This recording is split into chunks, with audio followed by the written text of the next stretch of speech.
Molly Bish disappeared on Tuesday, June 27th, 2000. When a person disappears without a trace, often the most critical information is hidden in their actions and words from the days before they vanished.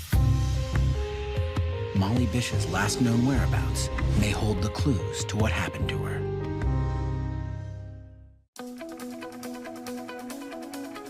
One summer morning, a 16-year-old girl reports for her lifeguard job. Molly had studied to be a lifeguard all winter. She had big dreams and she was delighted. It was just a good job that she could do. But minutes later, she vanishes. We would have never sent Molly there if we thought she would be in any kind of danger. Was Molly abducted? And was it the same predator responsible for another young girl's disappearance? She was blonde-haired and blue-eyed, and she was visiting her grandmother when she was taken. Will Molly's loved ones ever get answers? A family's torment. We're like trapped in this perpetual nightmare. I call it between Helen and hope.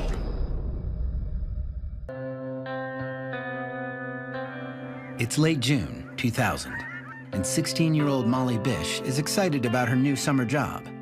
She is taking over her older brother's position as the lifeguard on duty at Cummins Pond in her hometown of Warren, Massachusetts. My son, John, he had been a lifeguard for 3 years at our local pond, so they were willing to have Molly come on, and John was training her. I trained her how to use the radio and how to set the pond up in the beginning of the year and stuff like that. Located 70 miles outside of Boston, Warren is a small town where doors are left unlocked and neighbors keep an eye out for one another's children. It's a very lovely town. My husband grew up here, and we thought it would be a really nice place to raise children. The Bish family is a very respected family in the town of Warren. They're really the all-American family living in a bucolic community in central Massachusetts. John was a probation officer. Maggie was an elementary school teacher. The Bishes are an unusually tight-knit family. I think we're very fortunate just my parents are still together and we have a close bond with my sisters. We were just very close. We only had each other growing up, so we just played together. We made forts together. I go to Molly's soccer games. She would come to mine. It's just, we always were together. Molly is the youngest child and an accomplished athlete. She plays soccer, basketball, and softball at the local high school, where she is also an honor roll student. She's already talking about going to college, and wanted to work with children. Molly is outgoing and a popular kid. Recently, she'd started dating a boy named Steve Lucas, and at the end of the school year, they attended the prom together. School has been out for a couple of weeks, and what is supposed to be a carefree season for Molly and her friends begins with a troubling event. One of Molly's soccer teammates is hit by a car while riding her bike to work and is in critical condition. Word of the accident spreads throughout the town.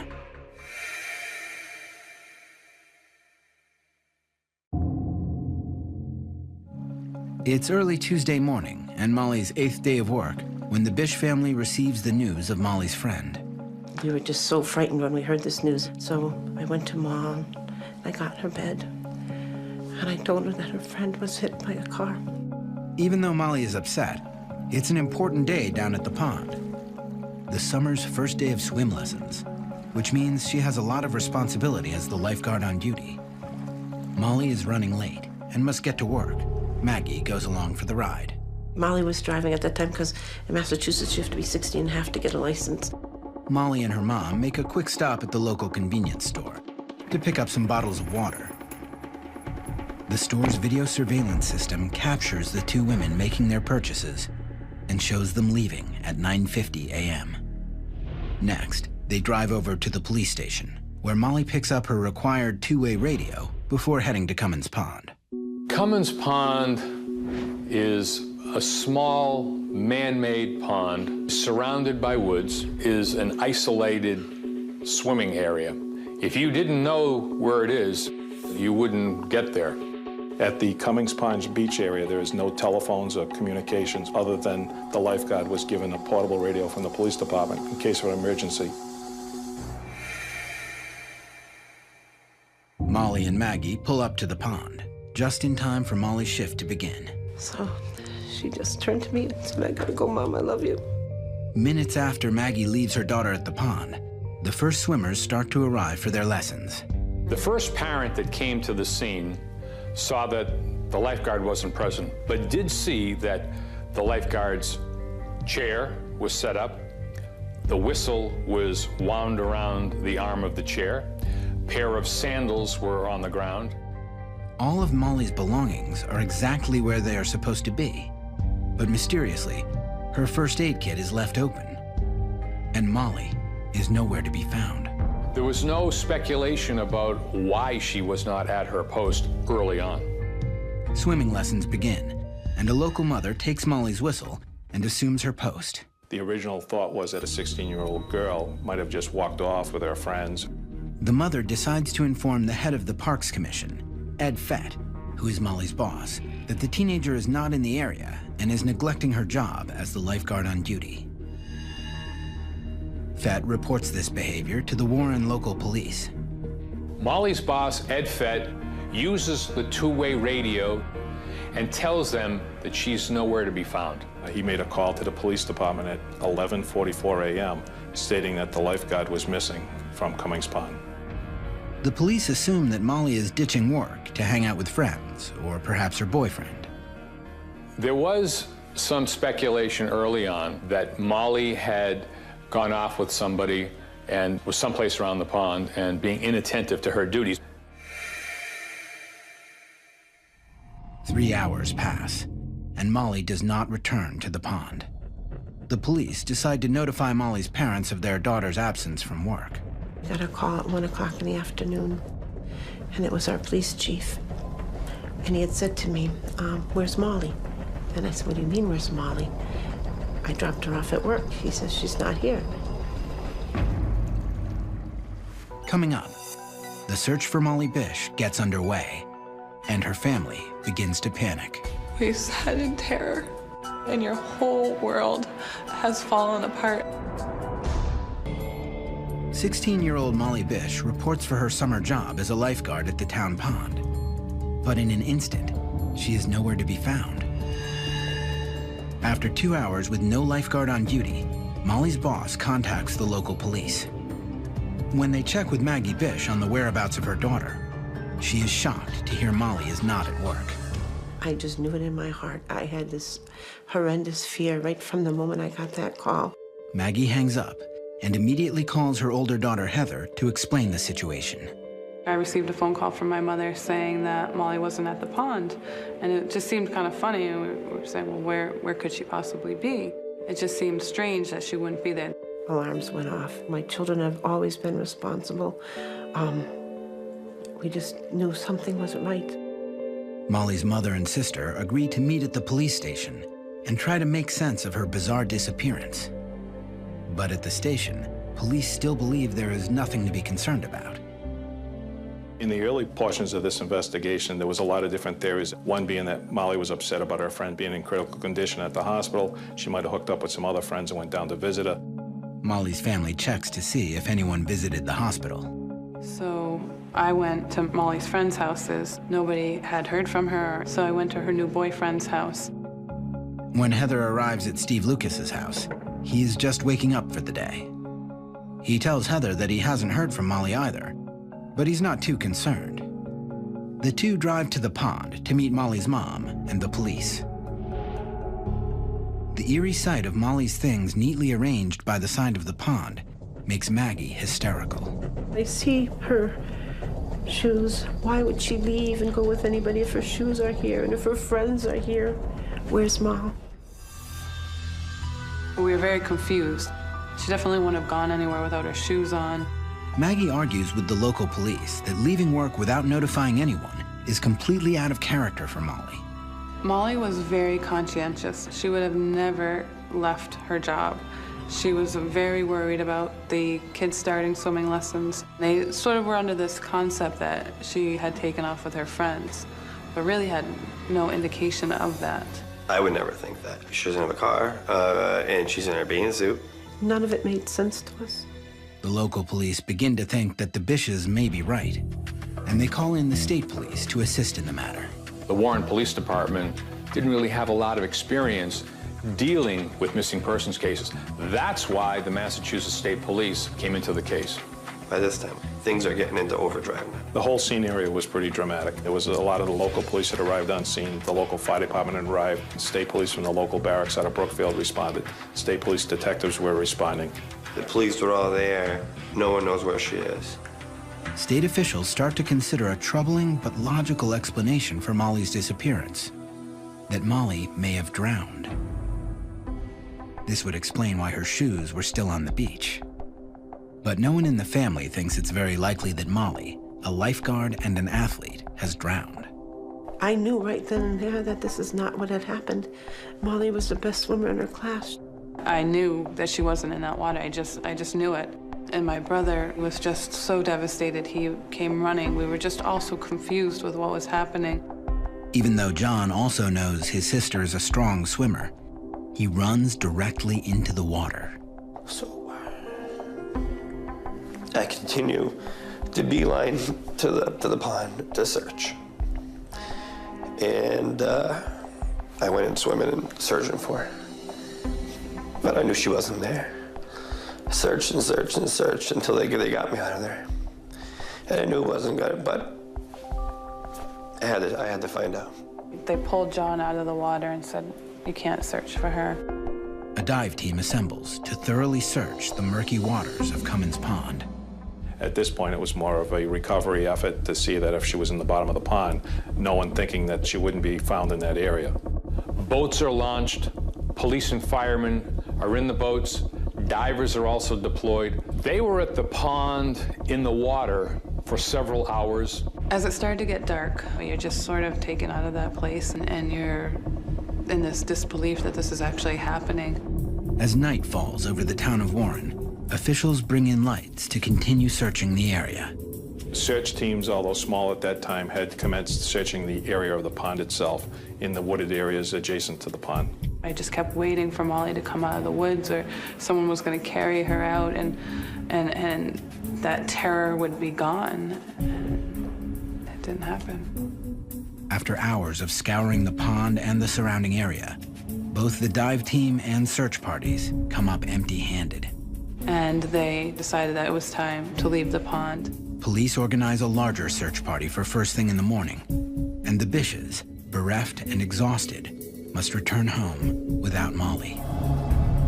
The horrific reality that Molly has truly disappeared starts to set in. Going home that first night was just a nightmare.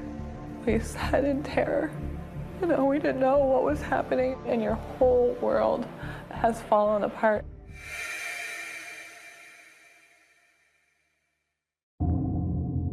Early the next morning, the search for Molly continues throughout the area. The search began to grow almost immediately. Law enforcement deployed a lot of resources. And we're talking about the daughter of a probation officer.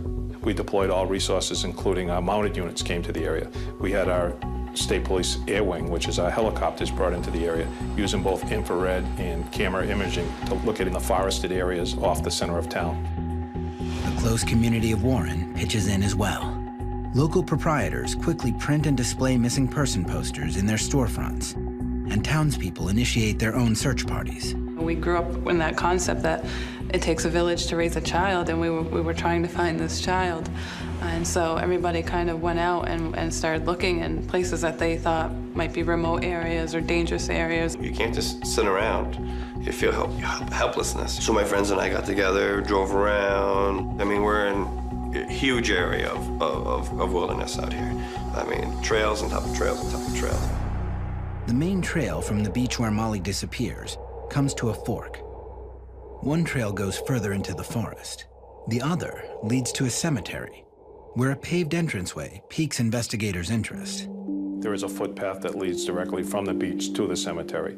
So one of the theories was that if someone came to abduct Molly, they could easily take her out through the wooded area to the vehicle in the cemetery without being detected or seen. The theory of abduction is now becoming a real possibility for the Massachusetts State Police.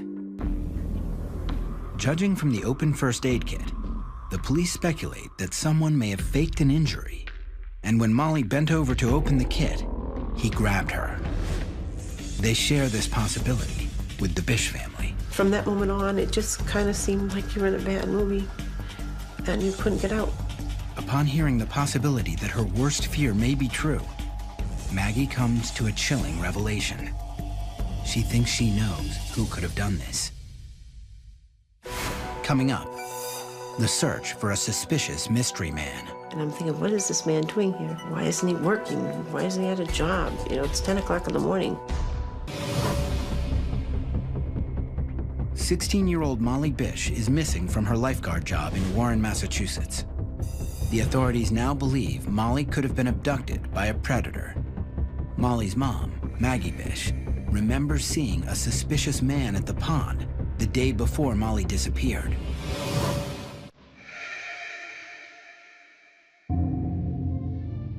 That day started out as an ordinary morning for the Bish family.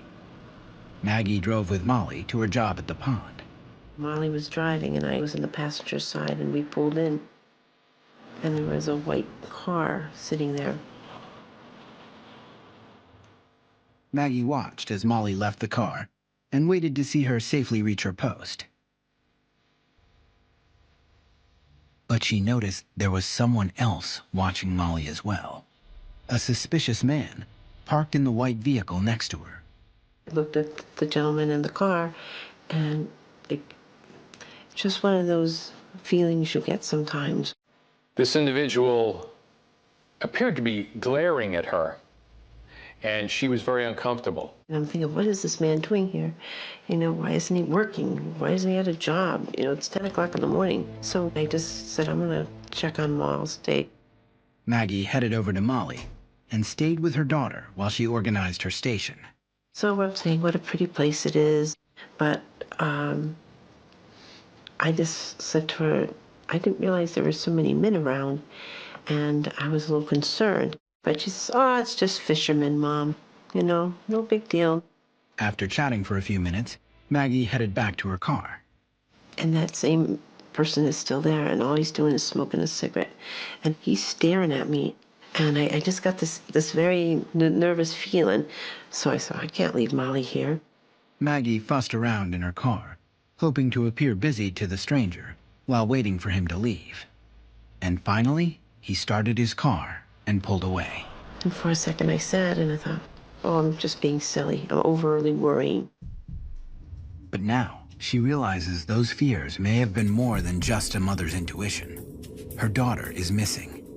And even though she did not see this man the day of Molly's disappearance, she believes he might have something to do with it. Maggie informs police about the mysterious man from the previous day. Maggie described this individual as approximately 50 years old with salt and pepper hair. He also had dark eyes, he had a mustache, and he was smoking a cigarette. She works with a sketch artist and comes up with an image of the suspect.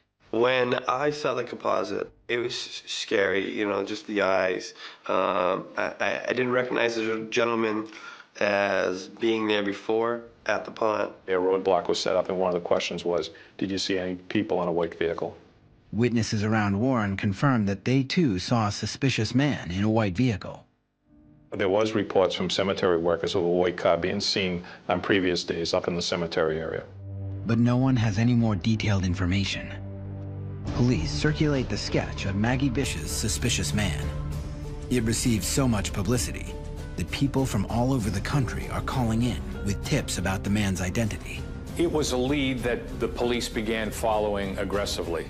Unfortunately, the composite fit a lot of people. This developed into thousands of leads. We even had callers calling in to say if you dyed his hair or shaved the mustache or made him 10 years younger, they were trying to make that picture fit someone that they felt was a suspect in this case. Every tip the police receive leads to a new suspect they must check out. It cost us a lot of lost time and leads that we were actually checking out these people.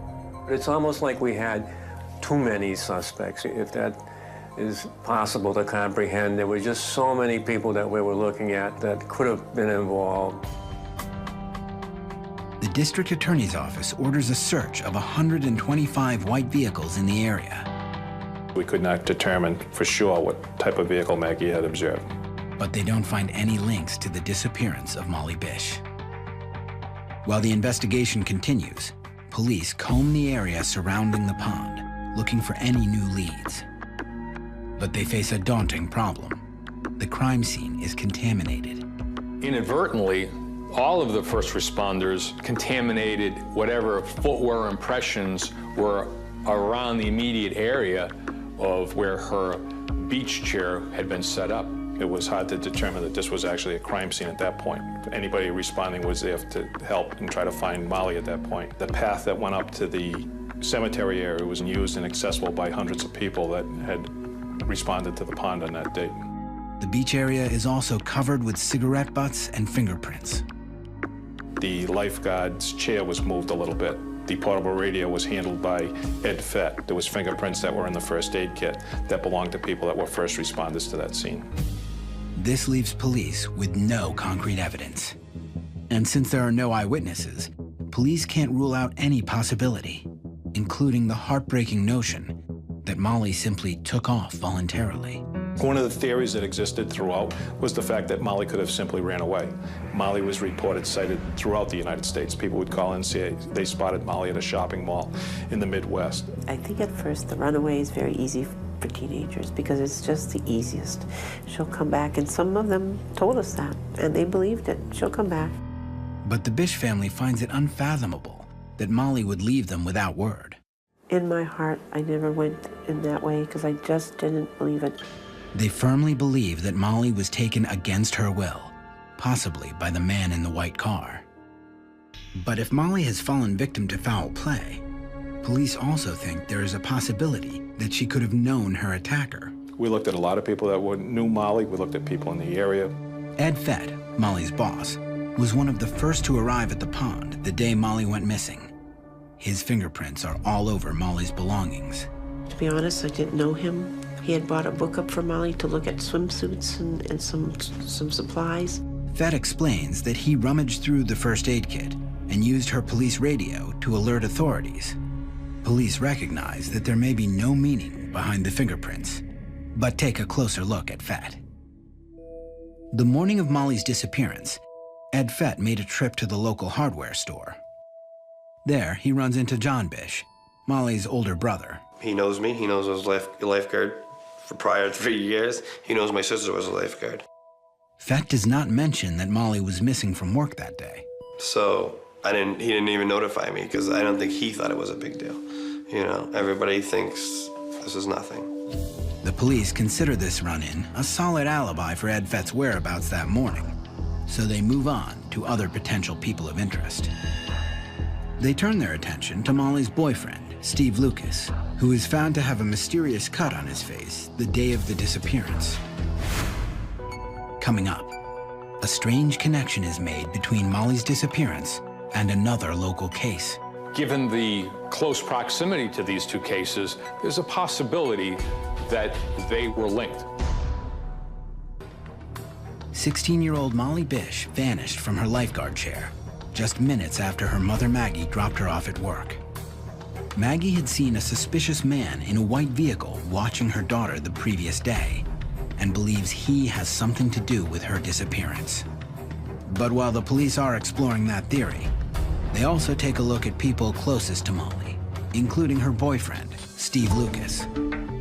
Steve Lucas was examined because this is what typically happens. Law enforcement looks at men in the lives of women who go missing. He was a very new boyfriend.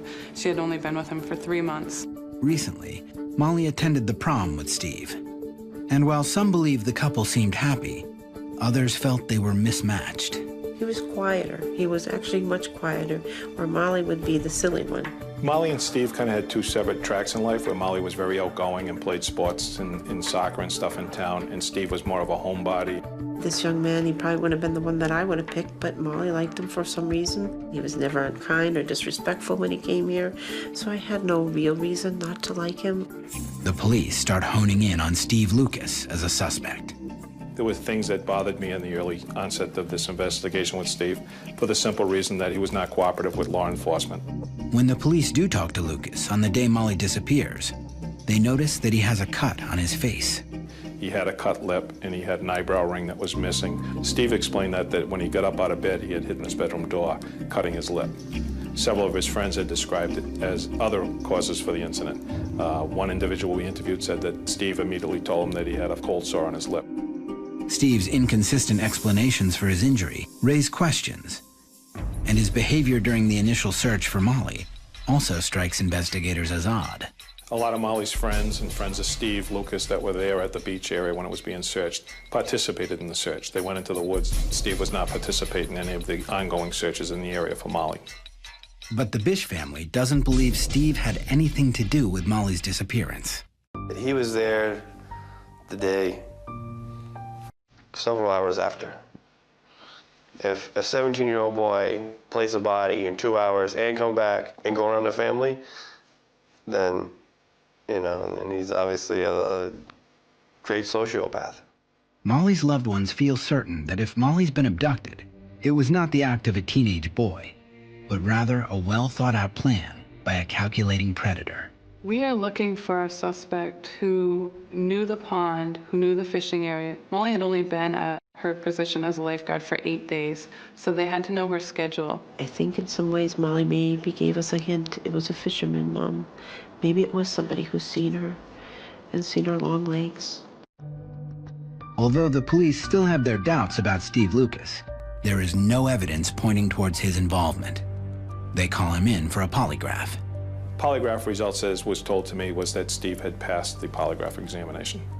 Investigators then decide to concentrate on the area's local sex offenders. There are a disproportionate number of sex offenders that just happen to live in the area. They check with these men for alibis. A lot of the sex offenders in this area are not gainfully employed.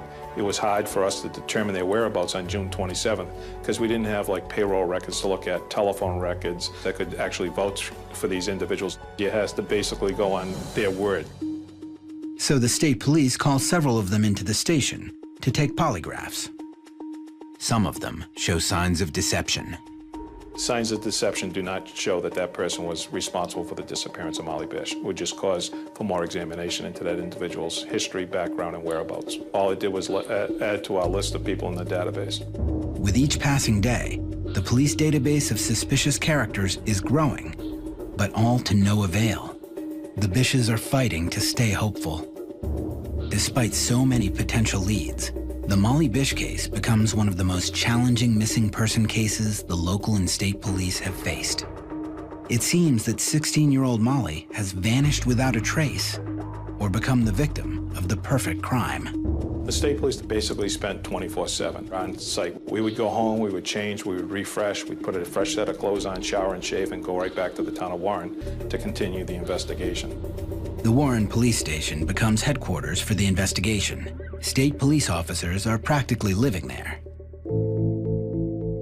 And as the months pass, the Bish family tries to go back to some semblance of a normal life. To start your normal life again, which will never be normal again, it was hard. We're like trapped in this perpetual nightmare, and it's almost unreal. It's like your brain takes you to a different place so you can just survive. We just kept trying to live through all those simple things. The first Christmas, her birthday came. How do you have a birthday when she's not there? And I mean, there were days I had to just pray and try to keep the demons out of my head because they would try to haunt me. I call it between hell and hope. Eventually, the state police must leave the headquarters at Warren and return home to continue the investigation. So they moved back to Worcester, and then we said, now what do we do? I mean, the calls got a little bit less. Although the investigation continues, the Bish family must live without any answers for years. Over the course of years, there was many different things that we looked at as being investigators, one of which was John Bish being a probation officer. We looked at some of the people that he came in contact with. Detectives run through Molly's father's old cases to see if there's anyone who might be seeking revenge. Most of the people that we spoke to that he did have on probation or had on probation had only the best words to say about John. He's very caring, very generous, and very mild-mannered in his approach to individuals.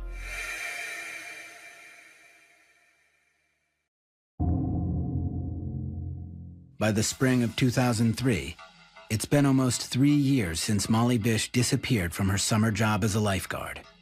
And still, there are hundreds of tips coming into the police from all over the country. Finally, one of them seems promising. 2 separate hits on Molly being spotted in Miami, Florida. 2 unrelated eyewitnesses call in tips to the Massachusetts State Police.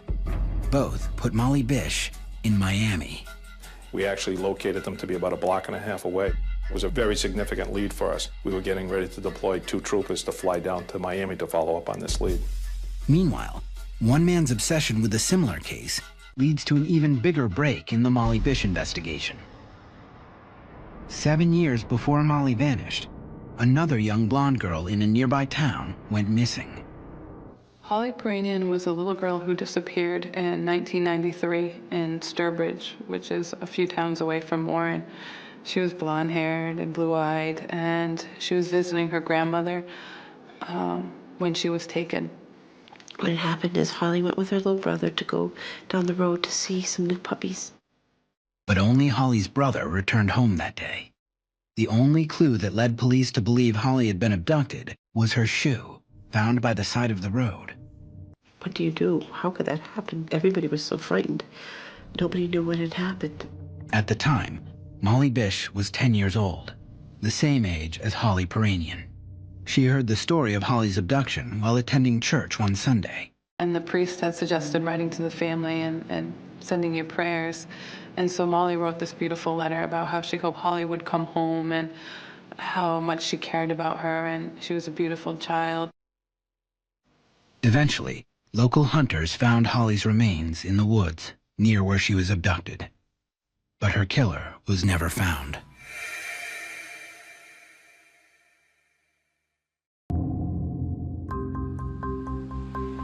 In May of 2003, 7 years after Holly's murder, a retired cop who worked the case comes to Warren. He believes there could be a connection between Holly Peranian and Molly Bish. We have thought that Holly Peranian and Molly's case were connected because of being blonde and blue-eyed, because of the remoteness of where they were taken. Given the close proximity to these 2 cases, there's a possibility that they were linked. It just seems kind of weird these, abductions would happen so close. Because Holly's remains were located by hunters, the ex-cop also questions them. He said that he was interviewing individuals that frequented the woods in that area. One local hunter tells him he does remember seeing something suspicious months earlier, but at the time, he thought nothing of it. And he said, "You have to bring me there. I have to see this. This could be, this could be Molly." They go up to look and discover that this is for real. What they find is a piece of cloth, which appears to be part of a blue bathing suit. It's the same color suit Molly Bish was wearing 3 years ago on the day she disappeared. Coming up, while the Bish family waits anxiously for answers, We just need that one break, that one tip. the investigation moves forward with a new suspect.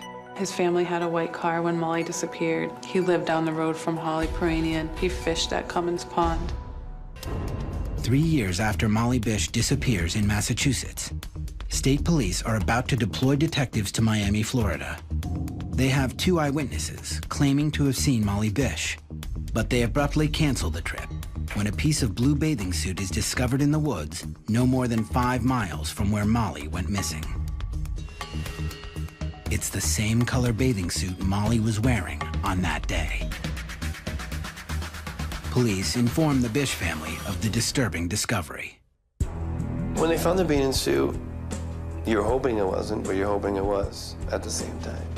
Because you want her to be found, and you want her to just get some closure. On the other aspect, you don't want it to, because you want that hope to be alive that maybe she is in Florida or California or wherever, Thailand, Police uncover the bathing suit in the town of Palmer, just outside of Warren. It's found in a heavily wooded area, known only to local hunters, possibly why the evidence has been missed all these years. The only way to determine if the bathing suit actually belongs to Molly is to run DNA tests. The bathing suit was sent to the state police lab in Massachusetts for testing, both with DNA and physical examination of it. It was also sent to the FBI laboratory in Quantico, Virginia. And while they wait for the results, the Massachusetts State Police launch a major search of the area where the bathing suit was found, hoping to find more evidence. And that's when the chaos starts again with the searches, and just the manpower that came out was ridiculous. I mean, they pulled recruiters out of the state police, which is 180 men and women, to come search. They used an anthropological grid, and they broke it down over 500 acres, and they searched shoulder to shoulder, digging through thick underbrush, up steep hills, through bushes and rocks. This was the largest search in Massachusetts history. 6 days into the search, the DNA results from the suit come back, and they confirm that it belonged to Molly Bish. And I fell to my knees and I cried.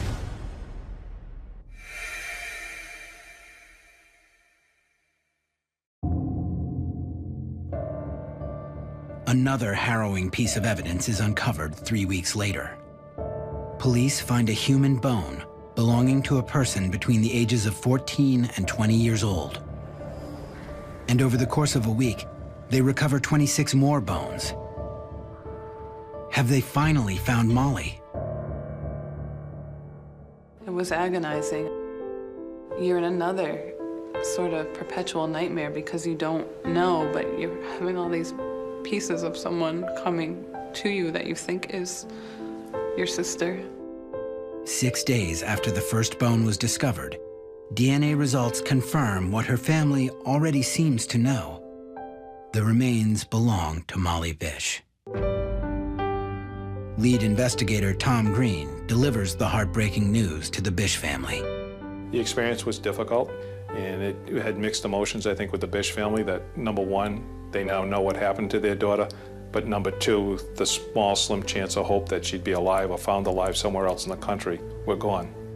Molly is buried on August 2nd, 2003, a day that would have been her 20th birthday. While the Bishes finally have a small sense of closure, justice still eludes them. The hope is that the bathing suit and Molly's remains would lead investigators to whoever is responsible for this unconscionable crime. But it's not to be. The DNA that was uncovered from both the bathing suit and from the skeletal remains all belonged to Molly Bish. We had nothing that would lead us to another suspect. Like Holly Peranian's case 10 years before, investigators find themselves at a loss, with no other leads to pursue. We just need that one break, that one tip.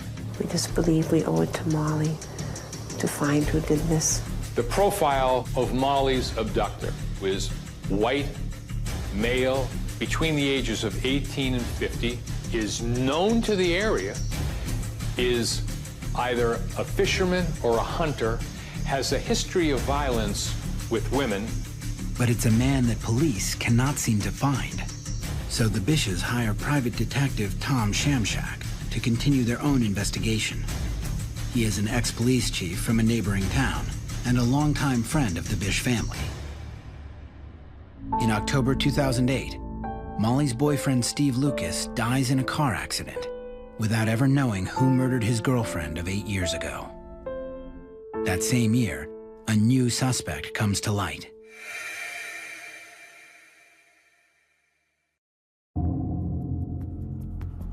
A man in Florida named Rodney Stanger is arrested for the vicious murder of his girlfriend.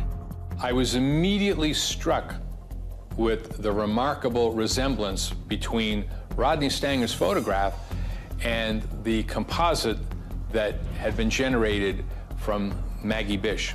And a person calls into the Massachusetts District Attorney's Office with information that this Florida man is connected to the disappearance of Molly Bish.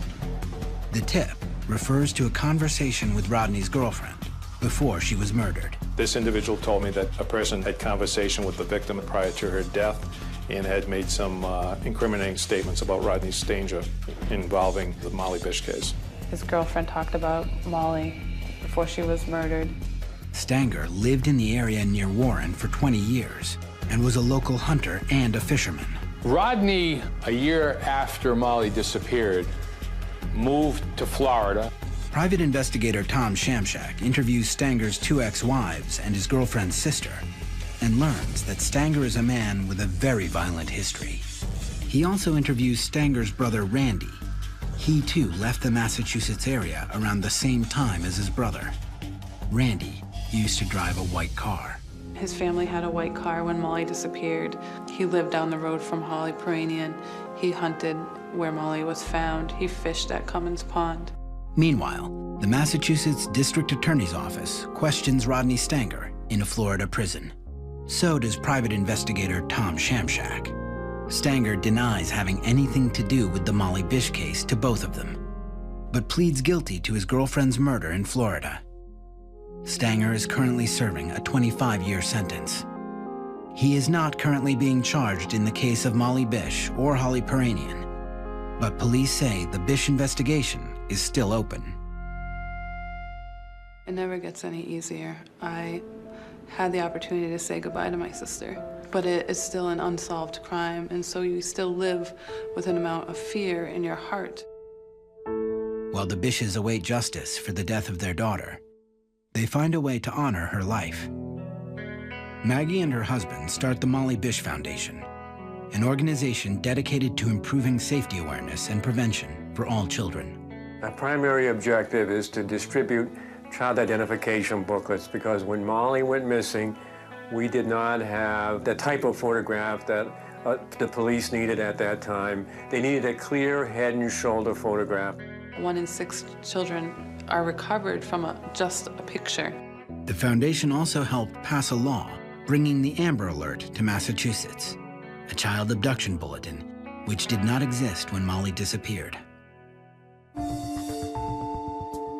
The Bishes recently held Molly's 10th anniversary vigil at Cummins Pond. For them, it's a way to make sure the memory of their daughter lives on. What we've learned throughout this whole thing is that love is such a strong emotion that it just doesn't really die, that you're connected still, that Molly's still connected. I guess we're lucky that we had such great love. Patty Atkins disappeared on June 29, 2001. When a person disappears without a trace, often the most critical information is hidden in their actions and words from the days before they vanished. Patty Atkins' last known whereabouts may hold the clues to what happened to her. Single mom Patty Atkins vanishes in the middle of the night, and her family fears the worst. I trusted Patty that she knew this man. You don't think the worst is going to happen. You don't think that's the last time that you're going to speak to your little sister. Investigators piece together a disturbing picture of her life. There's something wrong here. It just makes the hair stand up on the back of your neck. She had said there can't be any paper trail of the money. But will detectives get the break they need to unravel the mystery? We checked airlines, we checked passports. We found no evidence of her just taking off. Patty's loved ones wait for some sign of her, hoping it's not too late. I don't think she would run away. Nothing would keep her from her daughter. There's no one who could convince me of that.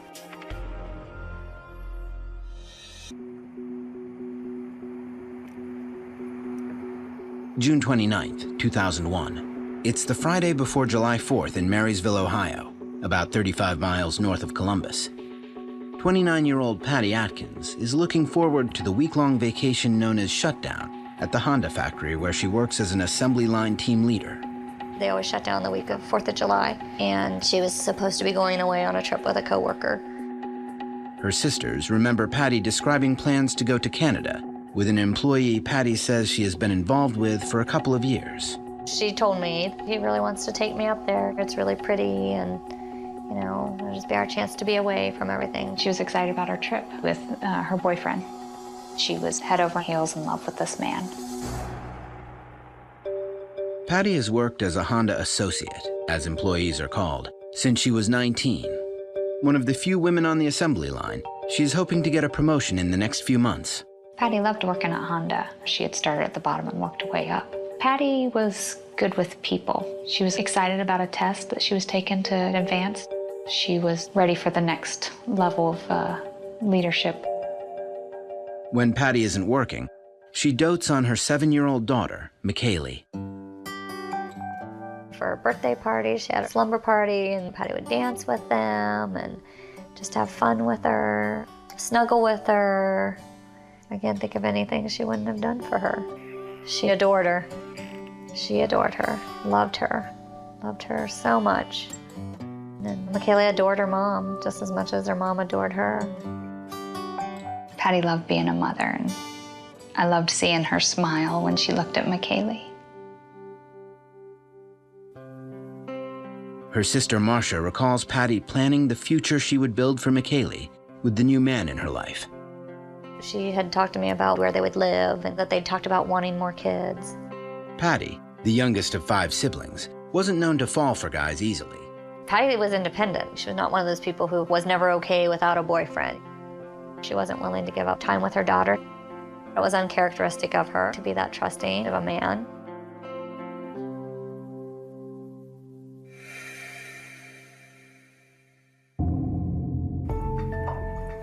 That Friday, June 29th, in preparation for her trip, Patty brings McKaylee to stay with her ex-husband. She was supposed to leave Friday night right after work. I was to get my niece Wednesday, and then Patty would be coming to my house to pick up McKaylee on Sunday, July 8th around noon. Before heading to her 3:30 to midnight shift at Honda, Patty brings her pets to the vet to be boarded for the week. Since she and Marcia usually speak every day, Patty calls her sister one last time before her trip. She was supposed to be going to a remote part of Canada, not in phone service area, so she wouldn't be able to call. She left me a message and said, I'll try to stop on the road, but if I don't talk to you, I'll just see you on Sunday. Kiss, kiss, I love my sis. That's just a thing my sister and I always said to each other. Kiss, kiss, I love my sis. That's how we said goodbye to each other. It's the last shift before the week-long vacation. Patty has told her sister that she plans to drive straight from work to a cabin in Canada with her boyfriend in his pickup truck. When the shift ends, hundreds of Honda associates dash out of work, eager to begin their vacations. At 19 seconds past midnight, Patty Atkins clocks out of her shift and disappears.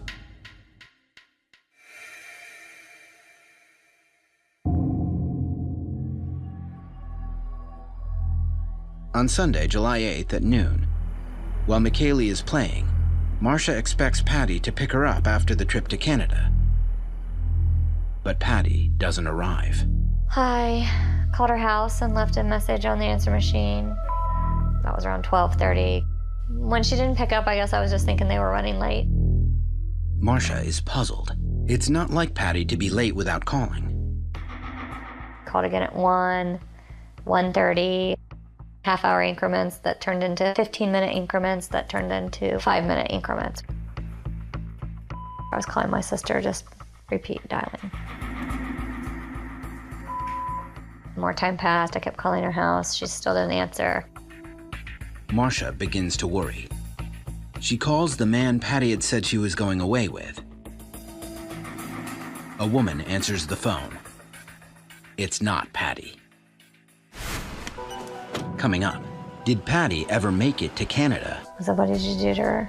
I can't believe you're saying you don't know her. Just after midnight on Friday, June 29th, 2001, Patty Atkins clocks out at the Honda factory in Marysville, Ohio, and vanishes. Patty had arranged to pick up her 7-year-old daughter, McKaylee, from her sister Marcia's house on Sunday, July 8th. When Patty doesn't arrive, Marcia calls her house. After a couple of hours, Marcia finally calls the man Patty said she was going away with. When a woman picks up the phone, Marcia isn't surprised. She knows it's the man's wife. Patty had told me about someone who she was talking to at work, how much she liked, talking to him. He was so funny and things like that. And then spilled the beans that he was married. That he had a wife and kids, and I was like, oh, no, you don't want that. Marcia remembers Patty describing why she felt so strongly about continuing a relationship with this married man. Their relationship was more to her like this soulmate thing, being able to talk to him and tell him anything. All she ever talked about is they would just have these long talks and he'd make her laugh. I think she thought that they would actually be married. To me, she had plans of a future with him. From the information that he had given her, she didn't think she was breaking up a good thing. She thinks she's, she just happened to come in on something that was bad. It was going to break up anyways. I don't think if they had a good marriage, Patty would have pursued it. Patty's sisters made it clear they didn't approve of her seeing a married man. I told her I thought she was being naive. People get played all the time. They always say they're going to leave their wives, and they don't, and you're just the mistress. But she felt like she had this incredible connection with him. Marcia and Janine began to realize that talking their strong-willed little sister out of this romance was a losing battle. I recall myself saying, well, if he's having an affair with you, what makes you think he's not going to do the same thing to you? And, oh, he loves me and he wouldn't do that to me. She'd already made up her mind, and I just let it go, decided not to be judgmental. She just basically brushed me off as, you just don't know him. But she knew better, that I should trust her judgment. Patty's vision of a future with her soulmate led her to give him more than just her heart, as her friends and family would soon learn. In July of 2000, 1 year before Patty disappears, she visited her sister Janine in Miami, Florida. Patty had just recently told Janine she was involved with this married coworker when she revealed more surprising news on their way to get him a gift at the Hard Rock Cafe. She wanted to get him a t-shirt from the Hard Rock. And then she started talking more about their future plans together, that he owned a business with his brother-in-law, and he was going to sell his share, and it wouldn't be in his name any longer. And that's when he was going to ask his wife for a divorce, and that way she would have no rights to his business. According to Janine, it was then that Patty shared how she was helping make a future with this man a reality. Patty told me that she had given him a lot of money. She had already given him maybe $20,000 so that he could pay off the business sooner, and that way they could be together sooner. Janine tried cautioning Patty, who had been building a nest egg for about 10 years. I questioned her about that. She's like, oh yeah, but he'll give me the money back after the divorce. Patty was always pretty good with her money, and it sounded like she had a plan. So I didn't push any further. Patty's family knew well that she could be as generous as she was strong-willed.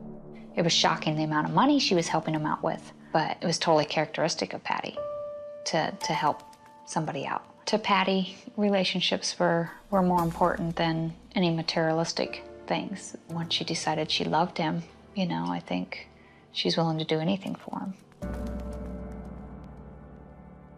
When Marcia learned about the loan, she was less diplomatic about her concern. What do you mean you're loaning him money? How much money? Are you crazy? You've worked all this time to save all this money, and you worked so hard for it. For every red flag Marcia tried raising, she only heard Patty respond with faith in her happily ever after.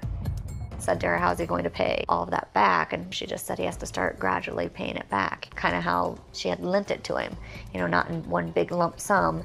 She had said he had to start paying that money back in July.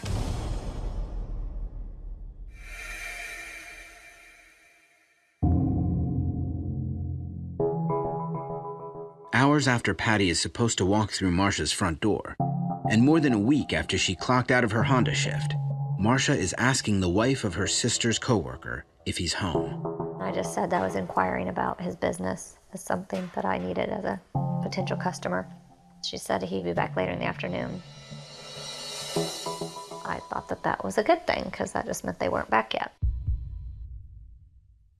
Marcia calls around to Patty's friends, but no one has heard from her.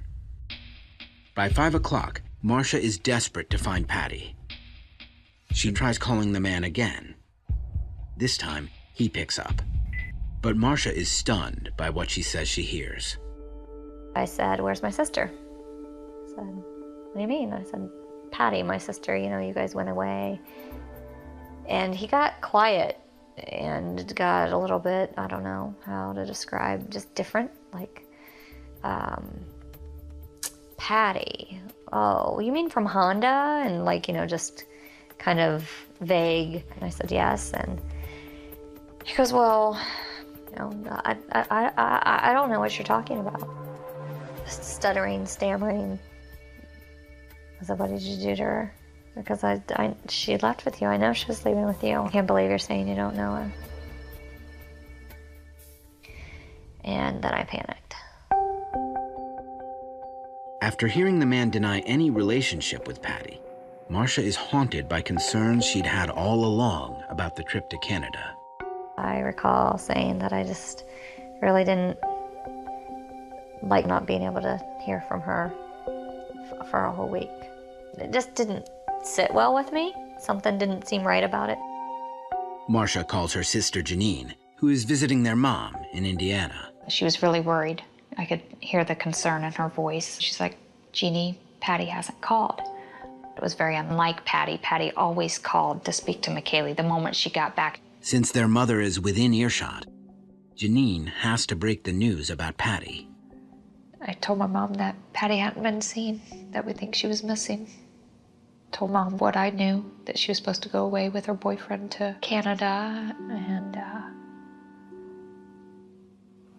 she just... she knew immediately it wasn't right. And to see your mother learn that news firsthand, the look on her face. I was bawling and I was sobbing and couldn't even talk, and my husband was trying to find out what was wrong with me because I was outside because I didn't want to upset my niece. At about 7 p.m. on the day Patty was to have picked up McKaylee, her sister Marcia calls the Marysville Police Department to report her sister missing.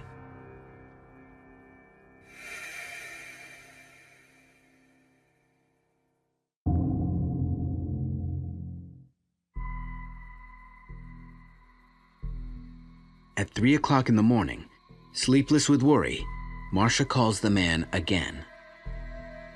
I basically said to the wife that I was Patty's sister. She was supposed to go away with your husband. She's been loaning him money over the past 2 years. She maybe spoke to me for about 15 minutes and then gave the phone to him. He was like, what makes you think that I knew your sister so well? And I just gave him details, things she had said about the trip, gifts she had bought him. I knew that he had a motorcycle, I knew all about his business, knew about his wife, knew about his kids, all these things. He would just ask questions, probing questions. In hindsight, I think they wanted to see how much I knew. In the moment, Marcia can't fully take in what's happening. It's 3 o'clock in the morning. I'd cried for probably 10 hours straight, so I wasn't really thinking, why is he asking me this? Later the next day, I was thinking about it. I had a conversation for 45 minutes with this guy and his wife. Why did they stay on the phone with me? Because I sure wouldn't. After hearing the man's denial of any relationship with Patty, Marcia clings to the hope that police will find some evidence linking him to her sister's disappearance. Don't think she would run away. Nothing would keep her from her daughter. There's no one who could convince me of that. Coming up, investigators close in on the crucial moment Patty may have disappeared. They thought that was different because Patty was always the last one to leave. July of 2001, Patty Atkins never arrives to pick up her young daughter, McKaylee. Patty is supposed to be returning from a week in Canada with a married coworker.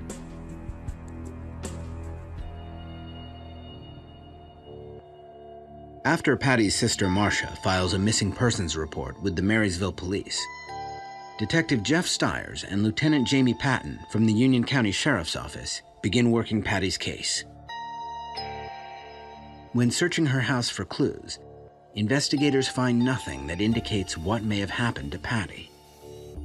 Nothing was torn up to suggest any sort of foul play. The doors were locked. Car was in the garage. It appeared that in her closets and her drawers, all her clothes was there. It told me that whether she walked away or it was foul play, I don't think it happened here. At this point, we had a missing persons report, and we didn't know what we had as far as if a crime had been committed. We took some financial records and Patty's computer for processing. Detective Stiers interviews Patty's colleagues at Honda, including the team members who worked with Patty the night she disappeared.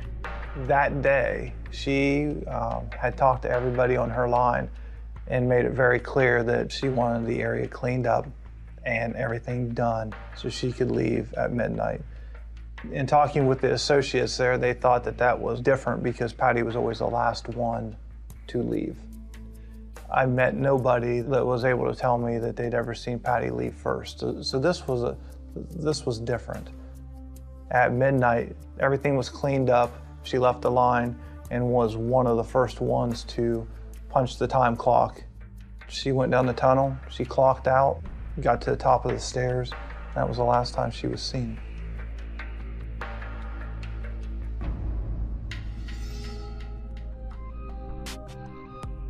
When Stiers questions associates, he learns Patty was sometimes seen talking with the married coworker. They didn't think much about it because in her role as a team leader, it wasn't uncommon for Patty to walk around and talk to people. There was no flirtation around this coworker and reported when talking with the associates. But detectives get a different picture from a friend of Patty's at Honda. Since the friend doesn't want her name revealed, we'll call her Jane. Jane says Patty confided in her about her relationship with the married coworker. Patty didn't talk about her personal life a whole lot, except for her close friends. Her friend said that Patty had told her she was being very quiet about this because the guy was married. Not many people knew the details. Investigators learn that Patty only mentioned getting together with this man a handful of times outside of work.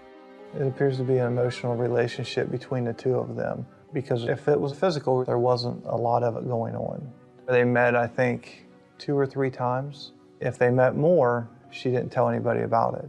The relationship between the two of them is kind of a mystery. Patty's friend Jane recalls how happy Patty seemed whenever she'd visit the married man on the line, especially as the trip drew closer. It was the same excitement Marcia had seen in her sister.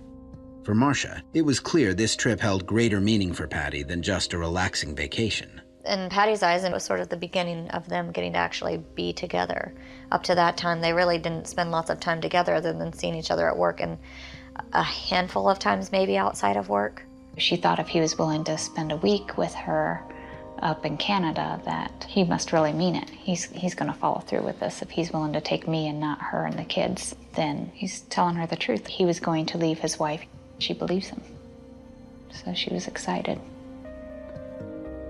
As investigators interview Patty's closest friends and family, they learn that Patty's sisters, her best friend, and Jane were the only people whom Patty told about the trip to Canada. These few confidants tell detectives that the trip Patty described involved some surprising arrangements. Patty told her sister Marcia that she wasn't supposed to pack any clothes. Supposedly they were going to buy all their stuff there, and I was like, well, if it's so remote, where are you going to buy anything? You know, what about food? Where are you going to sleep? She couldn't even give me a location. Just it was a remote place in Canada. Jane recalls Patty's excitement about the trip as they drove to work that Friday. Patty rode to work with her, leaving her vehicle at home, which she typically did not do. She typically drove herself to work. And the plan was that she would leave after work with this male friend. Jane says that the alleged boyfriend would use a service truck from his business for the trip. Then, investigators get an important lead. When shift was over, she was going to clock out just a couple minutes earlier than usual so she could sneak into his truck in the back bed of the truck. The key to the plan involved something called a tonneau cover, a sturdy cloth that fits over the bed of a pickup truck. Jane tells authorities the same story as Janine, describing how Patty was to hide in the bed of the truck while her married coworker drove a carpool buddy home after work. Patty was to get underneath that tonneau cover so that her coworker's friend did not know that she was in the back of the truck.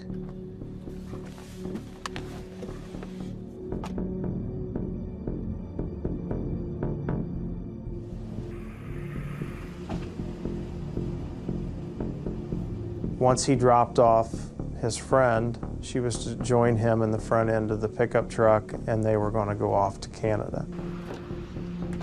Jane believes that Patty considered hiding in the truck to be part of the excitement of their secret trip, trusting they'd be spending their lives together.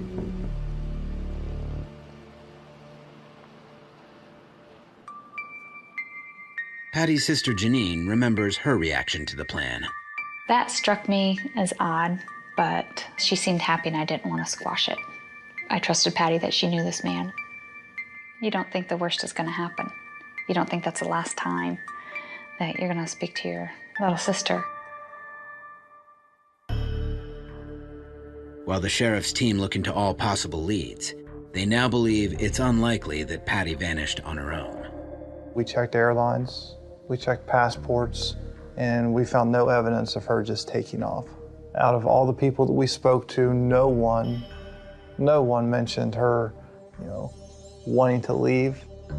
With Patty's loved ones telling detectives about her travel plans with the married man, as well as the loans and gifts she described giving him, investigators head out to interrogate him and search his property. All friends of Patty's gave us the same information, not knowing that they had given us the same information. And so that's what made them credible. Adding all those things up, the money, the relationship, it just makes the hair stand up on the back of your neck that there's something wrong here. A mother just doesn't leave her daughter and run off.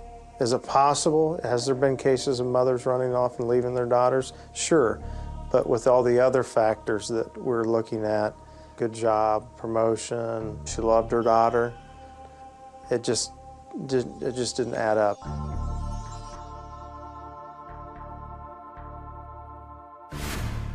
Coming up, police may be closing in on finding Patty. The dogs kind of went nuts over the concrete. That made me hopeful, sick but hopeful. On July 13th, 2001, 2 weeks after Patty Atkins is last seen, investigators head out to search the property of the married man Patty said she'd been seeing.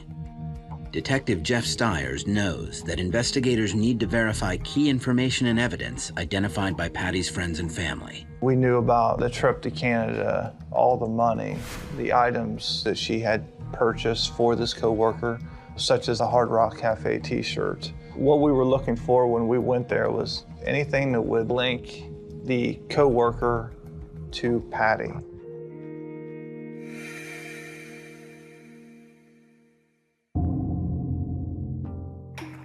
When authorities arrive at the man's home, he consents to a search of his property, as well as the business he co-owns in another town. While Lieutenant Patton and other officers head to the business with the man, Detective Stiers stays at the house to search the property and interview his wife. She did not seem to have any knowledge of Patty Atkins. She denied him having an affair with Patty, said that it wasn't possible, He goes to work, and he comes home after work every night. The wife tells police her husband came home the night Patty disappeared at about 2:30 a.m. She says he was home that week, doing projects around their property with a friend.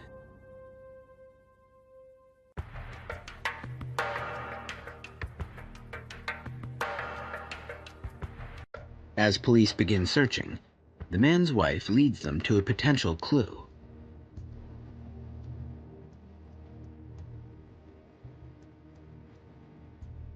It looks like the gift Patty got for the man in Miami.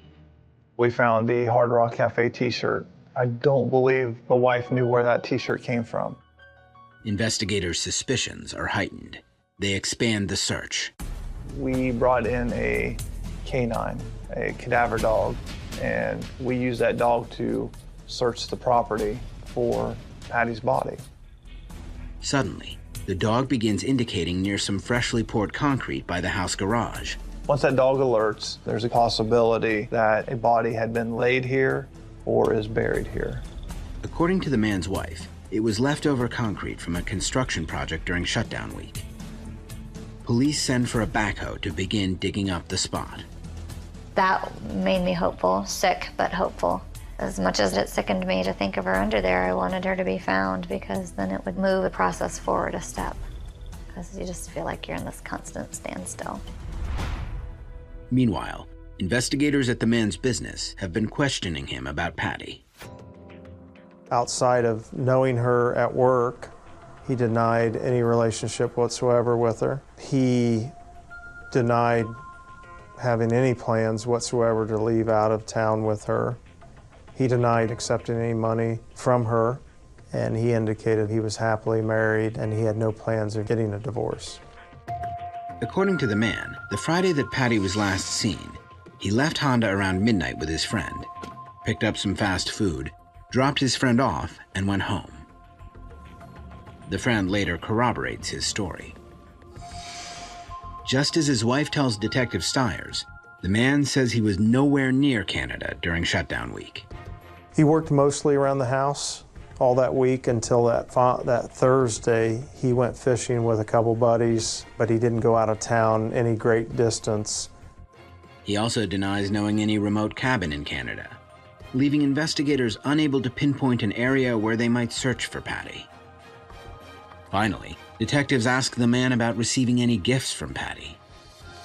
He denied anything, but then later indicated he may have received a birthday card from her.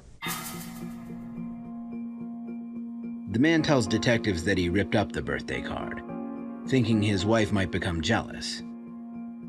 Given that the man tells police he really didn't know Patty, Lieutenant Patton is intrigued by this detail.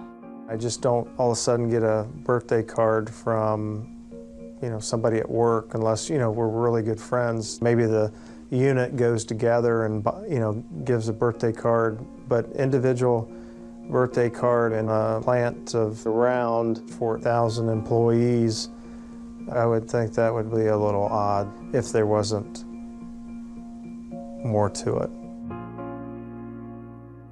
Investigators spot the business's pickup truck, which Patty had said would be used for the trip to Canada.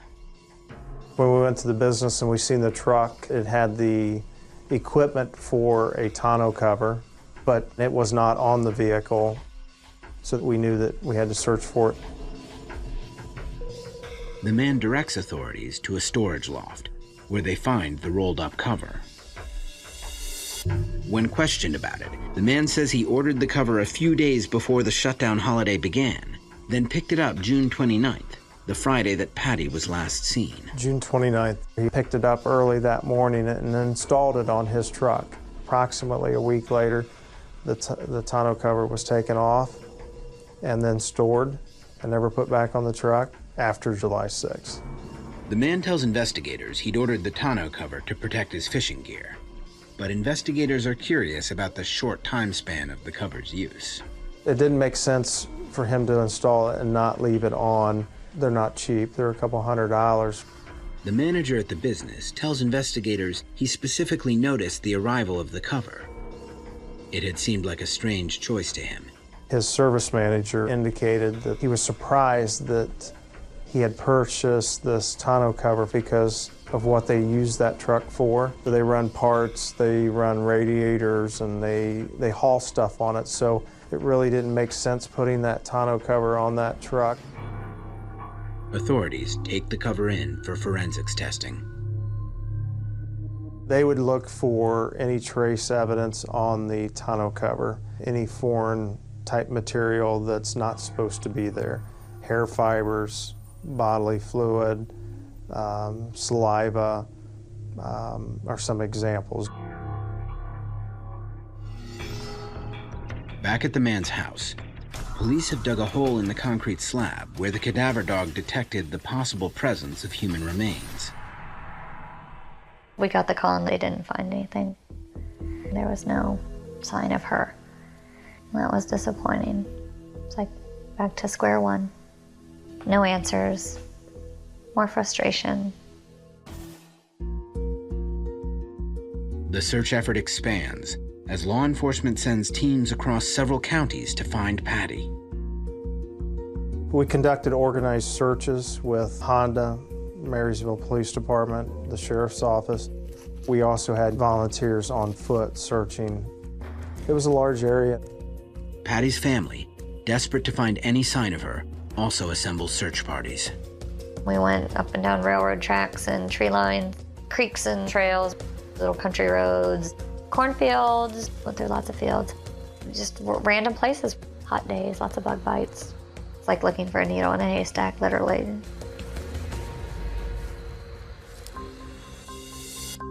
With no sign of Patty, and the man she called her soulmate denying any affair with her, forensic evidence may be the only way investigators can confirm whether Patty got into his truck that night. Coming up, investigators find evidence that might finally connect Patty with her married coworker. It puts, in our mind, Patty in that truck, under that tonneau cover. Patty Atkins' family and loved ones believe the man she said she was having an affair with may be responsible for her disappearance. Investigators searching his business locate the truck covering under which Patty was supposed to have hidden for a secret trip to Canada. Now, as detectives wait for forensic lab results, they review Patty's financial records for some sign of the thousands of dollars in loans her friends and family say she'd been making to him. Investigators find significant withdrawals from her accounts. $30,000 taken out of her 401k, $25,000 on a second mortgage, cash advances out on her credit cards. She cashed in stock. From around 2000 until 2001, roughly about a year and a half, $90,000 is exactly what we could show she took out. Yet while authorities can document the money Patty liquidated, when they examine the man's accounts, there's no evidence he received this money from her. We can show she pulled the money out, but we can't track it from that point on. I had one time said to her, do you have any kind of proof of it? Or are you keeping like a promissory note? She had said, no, we can't actually sign something because if she finds out, then she'll know, and then he's gonna call it off, so there can't be any paper trail. With still no solid evidence linking Patty to the married coworker, detectives wait for forensic results from the tonneau cover. In the meantime, search teams continue canvassing the area for any leads on the 29-year-old single mom's whereabouts.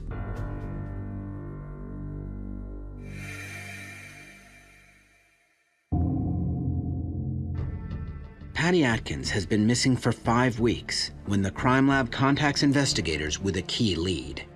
Blood was found to be on the underneath side of the tonneau cover, along with cat hairs. Now, detectives need DNA analysis of the blood and cat hair to see if this trace evidence could have come from Patty and her pets. Investigators speculate the cat hair could have rubbed off of Patty's clothing. They send the hair sample to a lab in Texas, one of the few that tests animal DNA. While scientists evaluate the evidence, Patty's family wrestles with questions about what may have happened to her. Nighttime comes and you try to go to sleep and thoughts start racing in. It's just a crushing pain. Like somebody's squeezing your heart and they won't let go. Just thinking, oh, if you could just get so lucky and actually find something.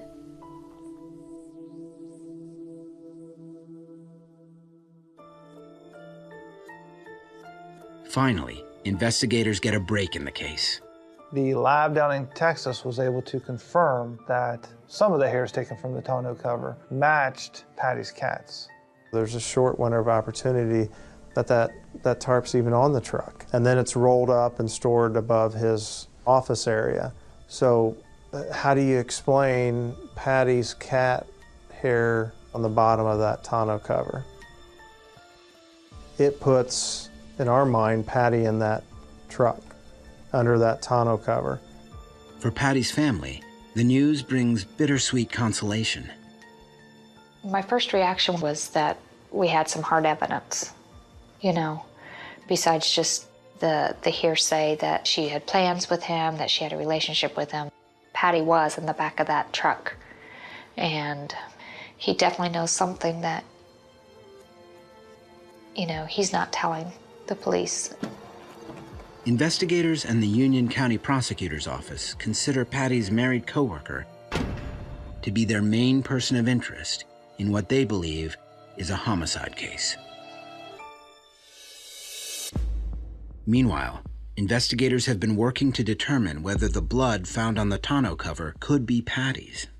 The crime lab tells detectives that the blood sample is tiny, just a speck. How it was described to me is if you would kill a mosquito, the amount of blood that you're going to get out of a mosquito is the amount of blood that was found on the tonneau cover. Unfortunately, forensics says this presents a problem. If that sample was tested, it would consume the entire sample. The crime lab advises Union County Prosecuting Attorney David Phillips that DNA testing on the blood sample might not give conclusive results.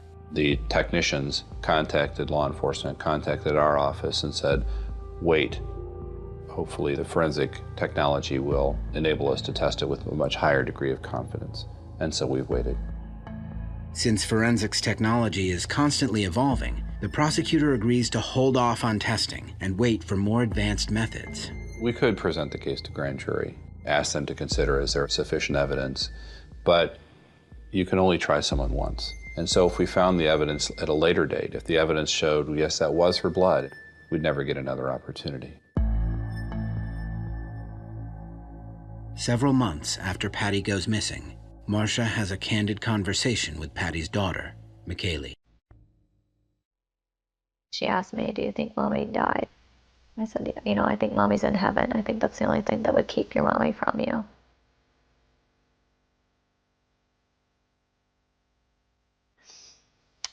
It's sad. It's sad to think she's lost her mom. That moment crystallizes the sinking feeling Marcia and Patty's family have had since that Sunday in July. From the moment he told me he didn't know her, I never had any hope that my sister was going to be found alive.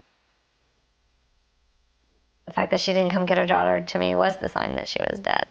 There's nothing that would have kept her from her daughter. I feel like there's something that you should have done to protect your baby sister. She was always there for other people, and we felt like we should have been there for her. While Patty's family hope for a resolution to her case, cherished memories may be their only comfort. My sister used to call me at midnight to be the first one to wish me happy birthday. So it would be like 12:01 and my phone would ring. Sometimes I think I wait for my phone to ring. I want to hear her say, kiss, kiss, I love my sis, again. Anyone who has a sister they're close to, it's more than losing your sister. It's like losing a best friend.